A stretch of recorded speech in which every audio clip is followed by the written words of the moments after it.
Syaratnya hukum perjanjian yang satu, sepakat mereka yang mengikatkan diri. Yang kedua, kecakapan untuk berbuat sesuatu. Yang ketiga, suatu hal tertentu. Dan yang keempat adalah suatu sebab yang halal. Sepakat mereka yang mengikatkan dirinya adalah para pihak harus sepakat mengenai hal pokok yang diperjanjikan. Tidak boleh ada paksaan, penipuan, atau kegilapan. Jika ada cacat kehendak, perjanjian dapat dibatalkan. Kecakapan untuk membuat suatu perjanjian. Para pihak harus cakap hukum. Tidak cakap menurut hukum, yaitu orang yang belum dewasa, belum 21 tahun, atau belum menikah, orang yang berada di bawah pengakuan, dan pihak yang dilarang oleh undang-undang. Jika syarat ini tidak dipenuhi, perjanjian bisa dibatalkan.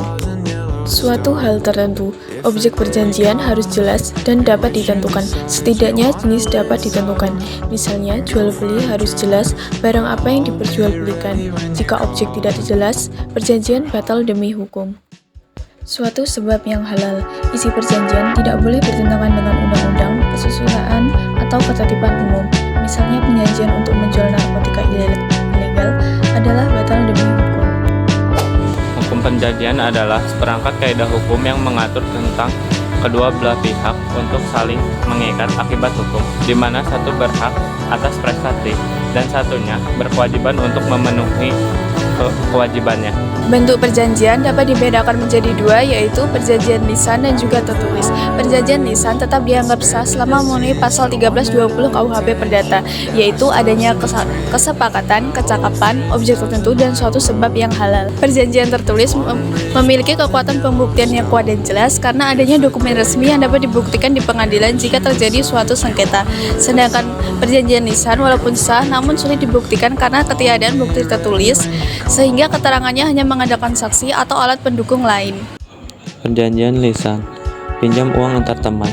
Perjanjian lisan sah menurut hukum pasal 1320 KUH Perdata selama memenuhi syarat perjanjian, tetapi sering menimbulkan masalah pembuktian jika terjadi sengketa. Tanpa bukti tertulis, pihak yang merasa dirugikan akan kesulitan meyakinkan hakim. Meski sederhana dan praktis, perjanjian lisan lebih cocok untuk hubungan yang dilandasi kepercayaan tinggi. Namun dari sisi kepastian hukum, perjanjian lisan lemah sehingga rawan menimbulkan konflik. Perjanjian tertulis, kontrak kerja karyawan dan perusahaan. Perjanjian tertulis memberikan kepastian hukum lebih kuat karena jelas mencatat hak dan kewajiban kedua belah pihak, serta dapat dijadikan bukti tertulis di pengadilan. Selain itu, perjanjian tertulis dapat memuat klausul rinci mengenai jam kerja, gaji, hingga penyelesaian sengketa. Walaupun terkesan lebih rumit dan memerlukan biaya atau tenaga untuk menyusunnya, perjanjian tertulis lebih ideal dalam dunia bisnis atau hubungan hukum formal karena mampu melindungi kepentingan para pihak secara keseimbangan dan minimalkan potensi perselisihan. Asas perjanjian. Yang pertama ada asas konsensualisme, di mana perjanjian lahir ketika tercapainya kata sah. Yang kedua ada asas kebebasan berkontrak. Para pihak berhak untuk membuat dan tidak membuat perjanjian dan isi di dalamnya. Yang ketiga ada asas sunt panca sunt servanda. Perjanjian mengikat seperti undang-undang bagi para pembuatnya. Yang keempat ada asas itikat baik. Perjanjian dibuat secara itikat baik.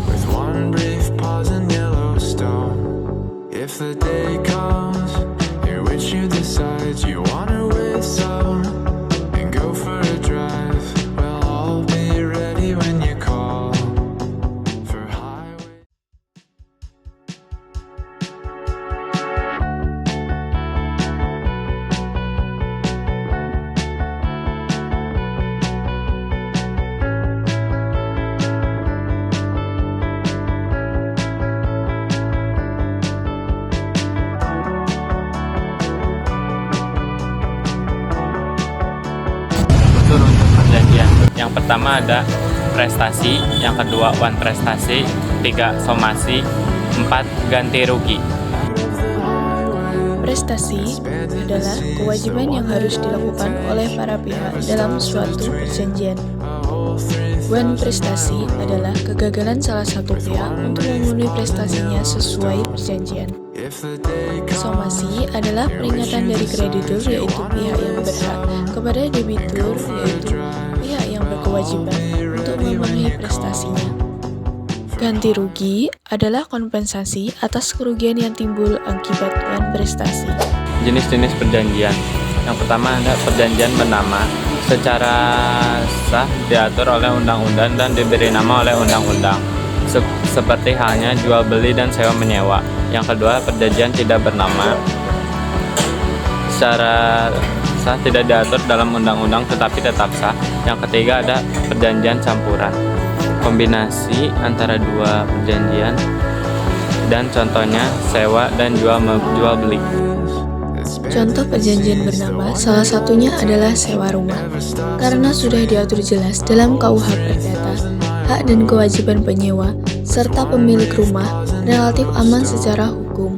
Namun, aturan yang ada sering dianggap terlalu umum, sehingga dalam praktik tetap perlu dituangkan detail dalam kontrak, misalnya soal perawatan rumah atau keterlambatan bayar. Perjanjian tidak bernama, salah satu contohnya adalah kerjasama startup dengan influencer. Hal ini memberikan fleksibilitas tinggi karena dibuat sesuai kebutuhan para pihak, misalnya jangka waktu promosi, bentuk konten, dan kompensasi. Akan tetapi, karena tidak ada pengaturan khusus dalam KUH Perdata, dasar hukumnya hanya pasal 1338 KUH Perdata tentang kebebasan berkontrak. Hal ini bisa menimbulkan ketidakpastian jika terjadi sengketa, sebab hakim harus menafsirkan dengan analogi dari perjanjian lain atau prinsip umum hukum perdata. Berakhirnya perjanjian. Beberapa hal yang membuat perjanjian berakhir antara lain, yang pertama, tujuan perjanjian tercapai. Jika semua kewajiban sudah dilaksanakan, maka perjanjian otomatis selesai. Contohnya, penjual sudah menyerahkan motor, pembeli sudah membayar penuh, maka perjanjian jual beli berakhir. Yang kedua, jangka waktu berakhir. Jika perjanjian dibuat dengan batas waktu tertentu, maka setelah waktu habis perjanjian dianggap selesai. Contohnya, kontrak sewa rumah 2 tahun. Setelah lewat 2 tahun, maka perpanjangan otomatis berakhir kecuali diperpanjang. Yang ketiga, pembatalan perjanjian.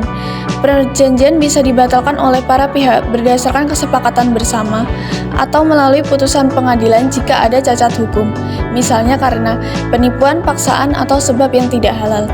Yang keempat, salah satu pihak meninggal dunia atau tidak cakap hukum. Dalam perjanjian yang bersifat pribadi, seperti perjanjian kerjasama berdasarkan keahlian individu, jika salah satu pihak meninggal atau tidak cakap hukum, maka perjanjian bisa berakhir. Contohnya, perjanjian kontrak artis dengan manajemen bisa berakhir jika artisnya meninggal dunia. Yang terakhir, putusan pengadilan. Perjanjian dapat berakhir karena adanya putusan hakim yang menyatakan perjanjian batal. Misalnya karena melanggar undang-undang, ketertiban umum, atau kesusilaan. Perjanjian dalam perspektif modern. Hukum perjanjian pada awalnya sangat menekankan asas kebebasan berkontrak. Artinya, setiap orang bebas membuat perjanjian dengan isi apapun selama tidak bertentangan dengan undang-undang. Namun dalam praktek modern, asas ini tidak lagi mutlak karena menimbulkan ketidakadilan. Beberapa contoh perkembangan hukum perjanjian modern. Yang pertama, pembatasan asas kebebasan berkontrak. Kebebasan kontrak tetap ada, tetapi dibatasi oleh hukum dan prinsip keadilan. Tidak semua isi perjanjian boleh berlaku jika merugikan salah satu pihak secara tidak wajar. Yang kedua, perlindungan pihak yang lebih lemah. Dalam banyak kasus, terdapat pihak yang lebih kuat, misalnya perusahaan besar, dan pihak yang lebih lemah, misalnya konsumen. Undang-Undang Perlindungan Konsumen UU Nomor 8 Tahun 1998 dibuat untuk melindungi konsumen dari klausula baku yang merugikan. Contoh, perusahaan asuransi tidak boleh membuat klausula sepihak yang menghapus tanggung jawab mereka untuk membayar klaim. Yang ketiga, klausula baku dalam kontrak modern. Banyak perjanjian modern dibuat dalam bentuk formulir standar. Klausula baku misalnya dalam kontrak telepon seluler, leasing, pinjaman bank, atau asuransi. Dalam hal ini, hukum memberi batasan agar klausula tersebut tidak sewenang-wenangnya. Yang keempat, asas keseimbangan. Perjanjian modern lebih menekankan asas keseimbangan, yaitu Tidak boleh ada pihak yang terlalu dirugikan atau terlalu diuntungkan. Yang kelima, asas itikat baik atau good faith. Perjanjian harus dijalankan dengan kejujuran dan tanggung jawab. Ini menjadi penting dalam kontrak modern karena banyak perjanjian yang dilakukan secara massal yang melibatkan pihak-pihak yang tidak setara kedudukannya.